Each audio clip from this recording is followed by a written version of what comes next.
Welcome to Fun is Fundamental. Fun is Fundamental is a podcast for those who realize that the enjoyment of life is about having something deep in our souls which lights our fire. It's for those who maybe have lost that fire and feel like they are missing out on the pleasures of life. In each episode, I will share recent fun activities and focus on why having fun is essential for good health.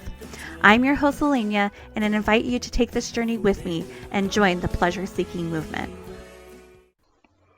Hi. So today, this is an episode that I recorded way back last summer, and I sat on it for a while because I was so not sure how I wanted it to go and stuff. It just kept on not being released. But, after listening to it, I just decided just to do light editing. It was recorded in multiple segments, so you'll notice that the sound changes a little bit, but it's pretty much what I said back then. Mostly there's a little bit about catharsis and I kind of contradict myself a little bit for it, but I think generally catharsis is good because it's just about letting your emotions out, right? So I don't know why I contradicted myself that much. I guess it was just like in relation to anger and the way this sort of old therapy of letting things out through catharsis. Also, I have an announcement.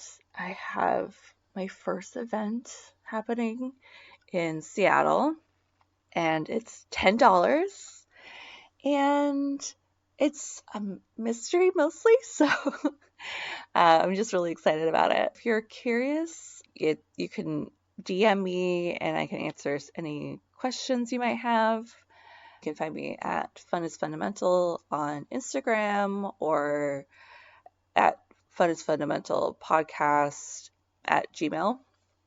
And then I'm also you can find me at Fun is Fundamental Podcast on Facebook also. Anyway, there's a lot of ways you can get in touch with me if you are in the Seattle area. It is April 23rd in the afternoon at noon. So, yeah, if you're curious, just reach out. Also, you can still do my play personality quiz. The link will be in the description. I hope you enjoy the episode. It's on rage rooms. Are they beneficial or are they not? Let's find out. Bye. All right, so I've really been having a hard time trying to get to recording this episode because I feel like I have way too many things that I want to say about it without a lot of time and expertise. We went to a rage room about 12 days ago-ish. And, I definitely wanted to record this pretty quickly. But then I kept on reading more and more things. And I was having such a hard time deciding what I wanted to say. Because there's a lot of conflicting things about rage rooms and if they are beneficial. I mean, the long and short of it is basically there's a lot of people saying that they're not good, and then a lot of people are saying that they are psychologists. And I think that it's because there is something to letting out your emotions, catharsis, and we hold on to so much of our feelings. But at the same time, if people have anger issues, then it's not good to reward breaking things if you have issues with anger and aggression. You need other outlets of getting out of that feeling angry all the time. I guess, okay, I'm going to backtrack a little bit. So I just set it up for the podcast, if I'm being honest. I mean, I was intrigued by it. I had been thinking about it for a while, and I was like, oh, I want to do a rage room. But I also, I think, was kind of nervous and anxious about it. And so I just put it off for a couple of years, really. And then I was just like, you know what? I'm going to do this for the podcast. And it was just like, oh, because it was for the podcast and it was like acceptable for me to do it, kind of thing. Anyway, so I made the appointment for 4 of us. And it was, me and my husband and 2 of our friends, 1 male, 1 female. And before I was going to go do it, I made a playlist the week of, because I was like, I need to get into the mindset, because it didn't feel normal for me to be doing something like this. So I put together my playlist, and then I watched some videos of people in rage rooms, and I was like, all right, yeah, I'm gonna, so I had to pump myself up, because it felt very not normal and not me, I felt like I couldn't connect with it unless I was kind of putting on a role, like I am strong, but that's not how I feel normally. So, and I was talking to my girlfriend. She came into the house, and I said, like, yeah, I made a playlist, and I was watching these videos, and she was like, yeah, me too. I don't know if she said exactly like she had to prepare, but I think she wanted to be prepared for what it was. I mean, that's another thing. I think get so like tightly wound up and so in need of control. And I think that's another thing that maybe why people might like these rooms, these rage rooms, because it's funny. We live in such a world of chaos, and then we want to control things. But in this way, we're controlling the chaos. And I feel like, yeah, I don't know. I like how that I want to control the chaos, not have the chaos control me in this unpredictable world that we live in. But talking to our male counterparts in this adventure, there was no like doubt in going to something like, going to a rage room. Our guy friend, when we met up with him, he seemed like he was just like really like excited and into it, and like there's just like there was this confidence, and I felt really envious of that, feeling confident, whereas I was just like kind of like Anyway, we went to the rage room, and we got to pick out like 20 things each or something like that. I don't know exactly how many. I didn't count. And they had, Bluetooth speaker, and they get you all geared up into the stuff, protective gear.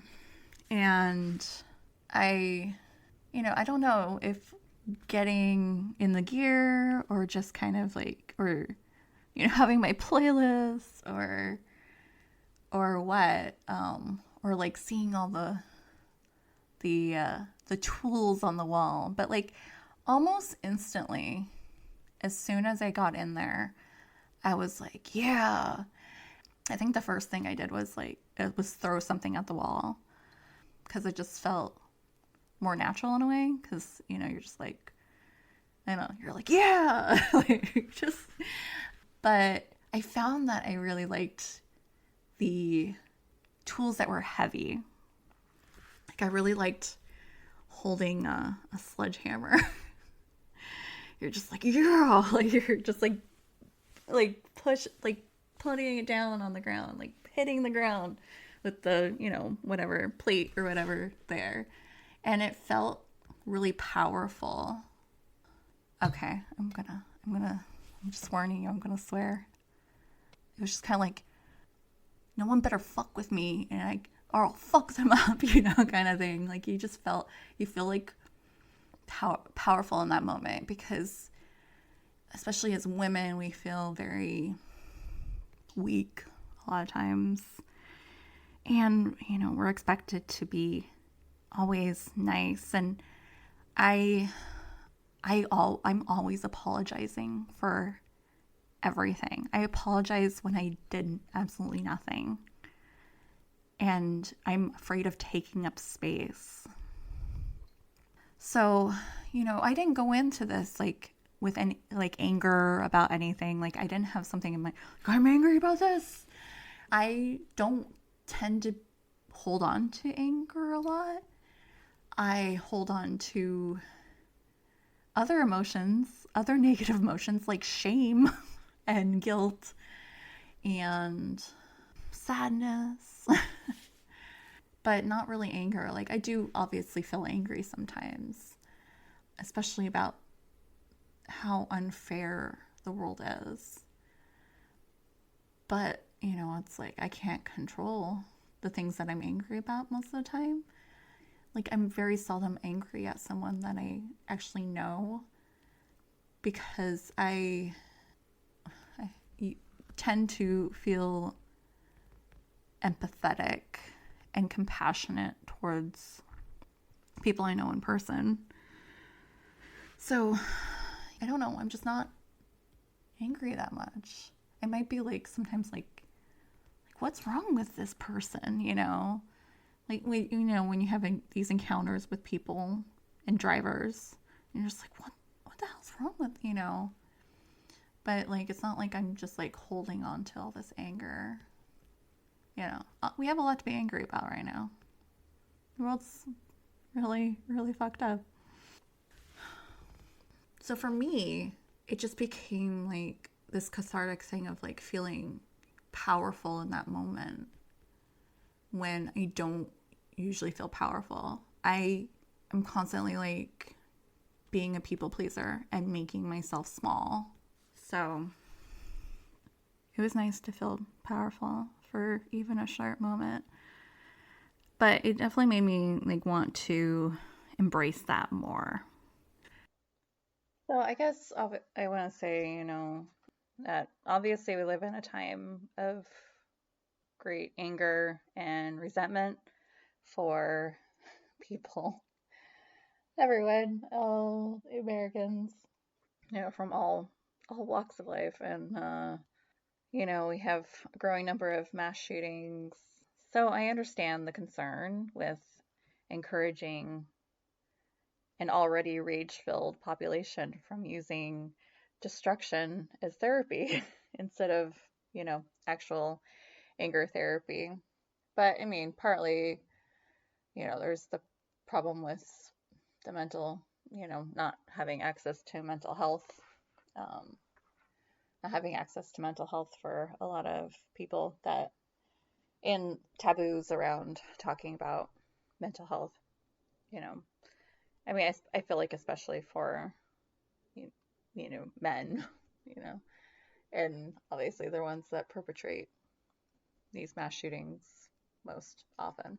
But I guess it's also just like the fact that, having a stand-in object for getting your anger out doesn't, there's no evidence that it actually has any benefit at all. And that, in fact, it tends to make anger worse because it doesn't release anything. It just like, it keeps like, it just stays there. So the idea of catharsis isn't necessarily true and accurate when it comes to anger and rage. I think anger and rage needs to be you you need to find a way to use it constructively or to figure out how to release, like, let it go. So either you do something with it, either you change your situation, you talk to the people that you're angry with and you have a solution, or you have to just let it go. There's there's no way of holding on to it and getting really relief. And that's the thing. The rage room, I feel like it's, if you look at it as being like maybe stress relief, I think that it does have benefits, but it's not for rage release. And so I don't know, maybe we need to be talking like calling it a smash room as opposed to a rage room, and not have like label it as something that's actually good for anger, because it doesn't, like, really, when you look at the science, it doesn't seem like it's really good for anger. I think it's good for stress. I think it's good for maybe having some frustrations about like just where we are in the world right now. There's definitely was a lot of articles surrounding the popularity of them to get through the pandemic, because there's obviously a lot of frustration, and people are just stuck at home and not able to go about their normal lives, and there's also just a lot of anxiety about like what's going to happen, and so like you're just holding on to these feelings, and maybe you need some way to let them go. And that's the thing. I think for giving a sense of empowerment when you feel helpless and that you have no control, I think it does help. And people also repress a lot of feelings, and I do think that, and if you, feelings that are seen as negative, people tend often a lot of people repress them instead of venting them and letting them out. And so I do think that there could be benefits for people who are holding on to things and not letting them out. As long as, if it then turns into like, oh, now I'm so full of rage, then you need to like then deal with that and not keep going back to a rage room, kind of thing. You need to, seek therapy. There are a few therapists that, there was like this StressRx in California where it was actually prescribed by therapists. But like I said, I think it was more for stress as opposed to rage. And so that's once again where I'm like, maybe we just need to be looking at it in a different way. Like, I don't necessarily think that's the thing. Like, there's some psychologists that are like, rage rooms are just bad, period. There was articles that were just like, this is not good, but it's like, really, like, it's not good for this. Here's the evidence of, the science of why catharsis doesn't really work in anger, that releasing things by breaking them doesn't really do it for this, but doesn't mean it doesn't work for other things, is what I'm saying. I was listening to a podcast with Kimberly Ann Johnson, and she was talking about healthy aggression and women especially. And I, just really identified with it. And I was like, this makes so much sense. And I think I now was like, I understand why I was scared of this side of me that would want to do something like break things, that I felt like it was bad and wrong to want to do that kind of thing. And she talked about how generally women associate with the prey. She was in a class and they were watching a video of like a rabbit or something and a wolf. And she was talking about getting like so anxious because she identified with that rabbit, and she's like, like, oh no, like, get away, like, blah, blah, blah. And I definitely know for a fact that I definitely identify with the cute little meek. I don't identify with the predator, even though like I can watch like violent movies, and I can identify with like James Bond, or like, you have like the hero and they're doing violent things, John Wick. Like, I can watch those and be like entertained and like into it. But like, I've like wanted to do like martial arts, but I also feel completely intimidated by that. Kimberly Ann Johnson's released a book, which I haven't read yet. I haven't gotten a hold of a copy. It's at the library, but Anyway, her book is called Call of the Wild. And I'm definitely really interested in reading it and exploring more about this because that's the thing. Like, I, went into this kind of just being like expecting one thing and kind of being like, oh, I'm going to do research about anger.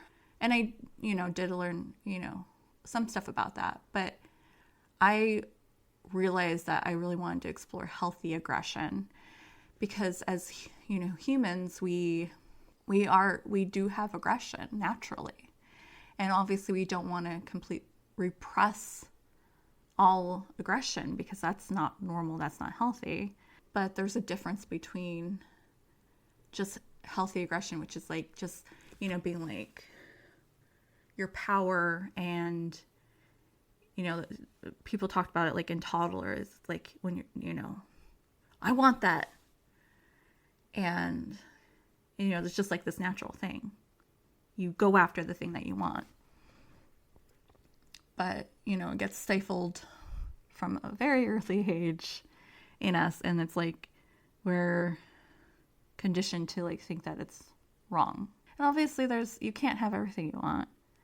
So there are, lessons that, children need to learn. Of not everything is yours to have, but to recognize what you want. And in this whole thing, they talk about boundaries and consent, and not everything can be yours because not everything is yours. But I mean, that's the thing where things become unhealthy, is people taking what's not theirs, right? I guess another thing I do want to talk about a little bit, and I'm trying to figure out how to formulate the idea, is that when it came to like healthy aggression, I just think a lot about how much we're stifled as children. You're just taught to just fall in line and to do what you're told. And not necessarily always for any particular reason. Like obviously there are times when it's, you need to teach children right from wrong. You need to set boundaries, but it also teaches them to set boundaries as children and as adults. Like children have a right to set boundaries. There's just so many like arbitrary things that you just do this, and it's not necessarily for a reason. I grew up being told that some of my dreams weren't practical and that I just need to figure out something practical to do with my life. And you just stop dreaming because you're not allowed to pursue what you actually want in life. There's this idea like you just follow the dreams of what you're told. You're told to be this person. And I guess that's the thing with like healthy aggression, is that it's about completely fulfill, like who are you and what do you want and how do you go about getting what you want. That's the thing with anger can be a catalyst for change and for pursuing what you need and what you want if you have the skills to go after those things. So that's the thing. So often anger is just seen as like this negative thing, and aggression is seen as this negative thing. But it's not always. Sometimes it's drive. Like there's this Betty Davis quote, and I'm not quoting it exactly because I wasn't planning to use this quote, but I was seen as aggressive and like I balled my hands together as a fist, but it wasn't aggression. It was drive, like. But especially I feel like for women, it's just there's such this expectation of you being you get to have these kinds of jobs, and you go and you become a mother, and that becomes your whole identity, is just being a mother and falling in line and being this person that we expect you to be, and that you're only allowed to be these things. And I mean, I guess that's, it's probably true with men too, that there are things that are just expected of them, and this is what it is to be a man, for sure. I'm not saying that that doesn't exist for men. But men are allowed to go after the things that they want in society more than women are. You know, women, if they are too demanding or ambitious, they're seen as bitches. They're seen as unlikable. Oh, I did forget to mention that Rage Room started in Japan in 2008. And I'm like, of course they did, because everything that is amazing comes from Japan, right? They have like all the ideas, just all the ideas. I guess that's the main thing. I guess I am taking away from it, and what I want to talk about, that I'm not recommending rage rooms to people, because some people probably should not do rage rooms.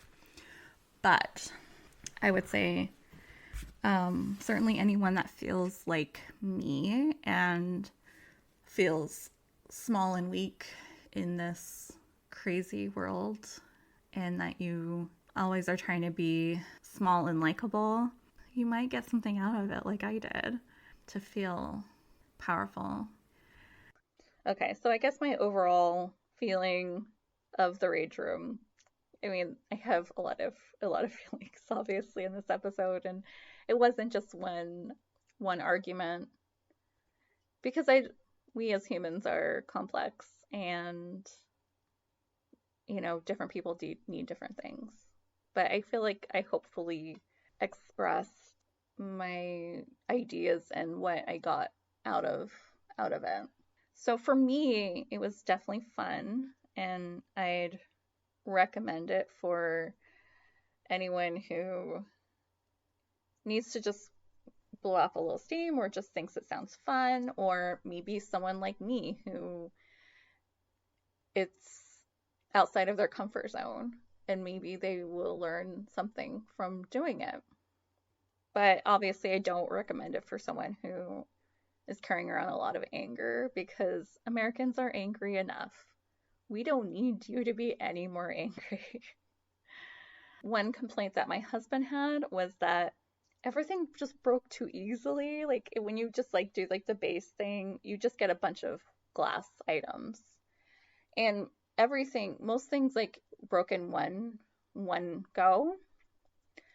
And a couple of things you might have needed to like hit them twice, because they were like maybe the heavier kind of glass. But overall, like if you want to get, like the real office space kind of experience, I would say shell out a little bit more money to get something bigger item. Get an appliance of some sort, a coffee machine, of course, the standard, a TV, of course, would be very satisfying. But yeah, I mean, I enjoyed like the shattering of the glass, but I can understand like the feeling of like I want to be able to like hit it a couple of times maybe, because at the end of it, after like things were kind of broken, I was like, can I make anything smaller? Like hitting the floor with like the shards, and finding the pieces that were a little bit bigger that we could just break a little bit more, because it was fun. I would say that was one of my favorite fun experiences so far, doing this podcast. So I guess I will read a quote and then say goodbye. In our struggle to restrain the violence and contain the damage, we tend to forget that the human capacity for aggression is more than a monstrous defect, that it is also a crucial survival tool. That was a quote from Catherine Dunn, and she is an author. I mean, she was a writer of multiple things, not just books. But she's most famous for the book Geek Love. And while I do not necessarily recommend it to everyone, because just if you just read about what it's about circus freaks.